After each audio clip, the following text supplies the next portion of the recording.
Bonjour à tous et bienvenue. Je suis Jérôme Meurillon, je suis le responsable de la BU HPE chez Ingram Micro et aujourd'hui nous allons parler de serveurs. Gen 11, Gen 12, faut-il vraiment passer à la Gen 12? Pour en discuter, je suis avec Clémence, bienvenue. Je vous laisse vous présenter. Merci beaucoup et bonjour Jérôme. Donc en effet, je suis Clémence et je travaille chez HPE en tant que chef produit sur la partie serveur x86. Merci Clémence. Donc pour commencer, remettons un peu de contexte.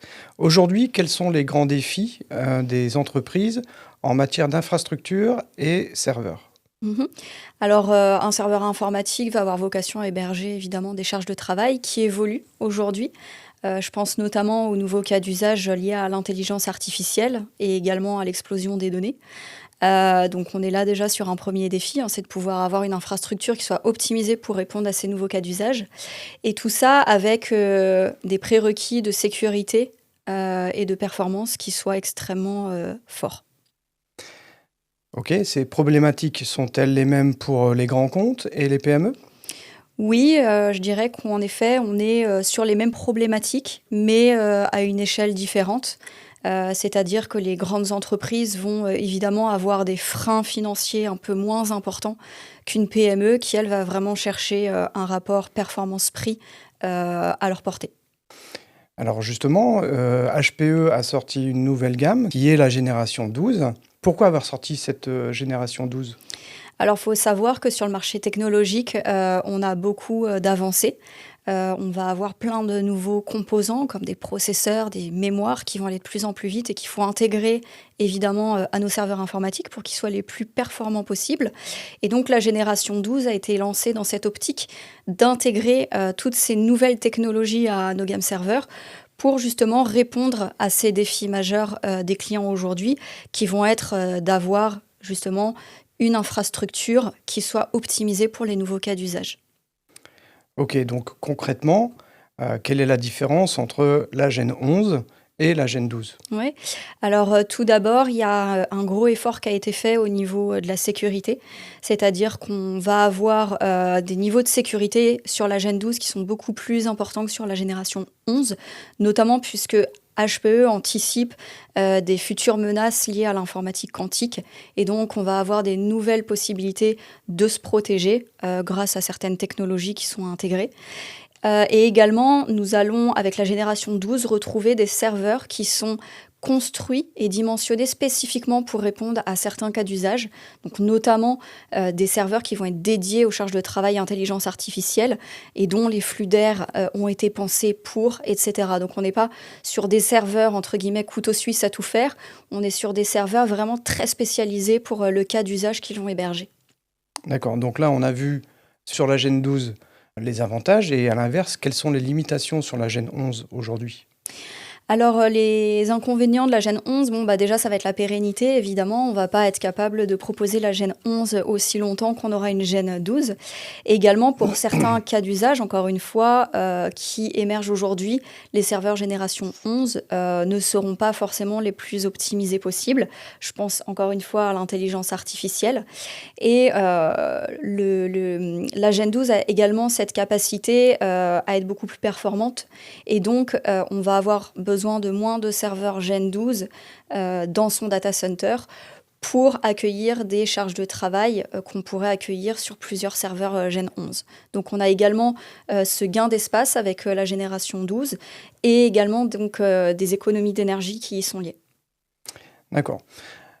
On se remet à la place d'un revendeur. Aujourd'hui, qu'est-ce qui ferait qu'il recommanderait de travailler sur la Gen 12? Alors évidemment, il va y avoir cette pérennité au niveau du serveur et donc des offres qu'il peut faire à son client, donc une pérennité dans le temps. Et également, évidemment, donc des serveurs qui sont plus optimisés pour les charges de travail, on y revient encore. Donc on est vraiment sur des projets à haute valeur ajoutée pour le revendeur quand il propose la génération 12. D'accord, donc nous sommes sur un levier business important. Totalement. Pour quel type de workload la Gen 12 est-elle parfaite? Très concrètement, les clients qui vont avoir besoin d'une infrastructure informatique pour héberger des cas d'usage très critiques, vont privilégier la génération 12, de par le fait qu'elle est plus performante, qu'elle propose beaucoup plus de sécurité et donc un environnement, beaucoup plus simple, également à gérer. Et quel profil de client devrait se tourner en priorité vers la Gen 12? Alors pour les typologies de clients, je dirais que tous les clients, peuvent être, justement intéressés par la génération 12 en fonction du cas d'usage évidemment, hein, qu'ils veulent, faire tourner. Mais je pense évidemment, que tous les clients technophiles qui sont à la recherche des dernières technologies seront les plus sensibles au discours commercial. Une question importante et simple, est-ce compliqué de passer de la Gen 11 à la Gen 12? Alors non, ce n'est pas du tout compliqué puisque quasiment la totalité de notre portefeuille a transitionné vers, la génération 12 et donc que ce soit sur les projets entre guillemets «de configuration à la carte», mais aussi pour les projets, plus traditionnels pour lesquels nous avons des offres de serveurs Gen 12 qui sont déjà préconfigurés en usine HPE. Alors justement, chez Ingram Micro, on propose des Smart Choice qui sont en stock. Tu peux m'en dire un peu plus sur cette partie Smart Choice? Oui, oui, bien sûr, et avec plaisir. Donc, les Smart Choice, ce sont en effet des serveurs qui intègrent de base, hein, tous les prérequis techniques, technologiques, comme les processeurs, les barrettes mémoire, les disques, etc., et qui sont préinstallés en usine HPE, qui, de par le fait que les options soient déjà installées dans le serveur, nous permettent d'avoir une marge de manœuvre financière plus intéressante pour les proposer à un prix attractif sur le marché. Et donc ces Smart Choice existent pour la totalité de notre portefeuille Gen 12 aujourd'hui et sont en effet en stock chez vous, ce qui permet aux revendeurs d'être livrés très rapidement et donc avoir un coût d'acquisition très intéressant. Tout à fait. Effectivement, nous avons aujourd'hui du Gen 12 Mm. en stock et nos clients peuvent se connecter sur notre plateforme Xvantage qui leur permet de commander directement pour avoir de la disponibilité très très rapide. Pour conclure, si tu devais résumer pourquoi passer en Gen 12 aujourd'hui? Une phrase, c'est dur, mais on va dire que la Gen 12, elle est pensée pour les cas d'usage d'aujourd'hui et de demain. Merci beaucoup Clémence. Donc vous l'aurez compris, avec la Gen 12, vous gagnez en simplicité, en sécurité et en performance.